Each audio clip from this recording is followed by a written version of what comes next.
সেই ফাইনালের দিন আমরা চারপাশ থেকে চিল্লাফাল্লা ছিলাম, কিন্তু আমরা বুঝতে পারছিলাম না যে আর্জেন্টিনা গোল দিচ্ছে নাকি সেটা ওই যে ফ্রান্স দেওয়ার কারণে ব্রাজিলের সমর্থক উল্লাস করছে। এই জীবনে কখনো আর্জেন্টিনা ফাইনালে উঠে বিশ্বকাপ জিতেছে না জন্ম লালিত স্বপ্ন ছিল কিন্তু লাস্ট 2022 সালে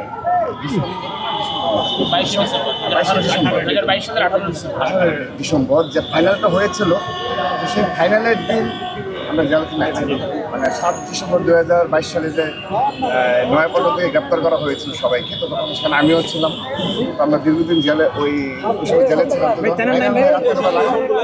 চারপাশ থেকে চিল্লাফাল্লা ছিলাম, কিন্তু আমরা বুঝতে পারছিলাম না যে আর্জেন্টিনা গোল দিচ্ছে নাকি সেটা ওই যে ফ্রান্স দেওয়ার কারণে ব্রাজিলের সমর্থক উল্লাস করছে।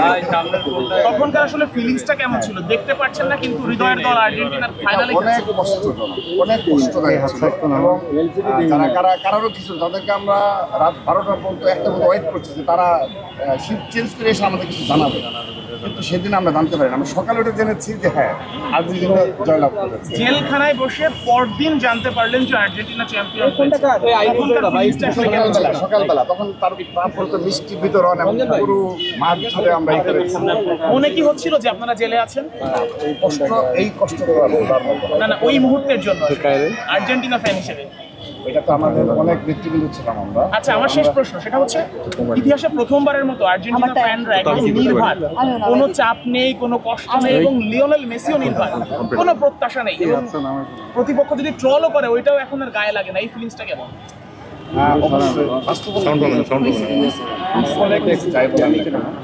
ব্রাজিলের একটা নান্দনিক ছোঁয়া রয়েছে, এটি অস্বীকার করার কোনো সুযোগ নেই।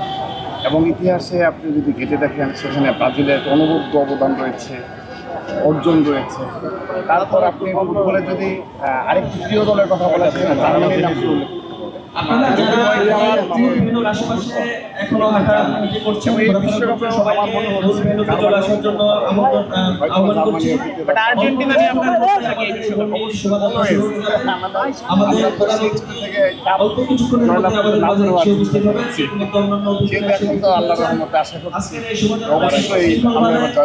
গতবার জেলে বসে ফাইনাল ছিল, আপনি জেলে ছিলেন, আর এইবার কি প্রত্যাশা করেন যে একদম সরাসরি বড় পর্দায় বসে ঢাকা বিশ্ববিদ্যালয়ে ফাইনাল দেখতে?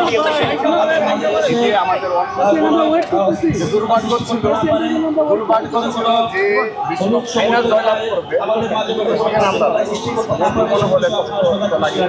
এবার আশা করছি অবশ্যই বিশ্ব ফাইনাল উঠবে এবং টিএসসিতে বসে খেলা থাকবে।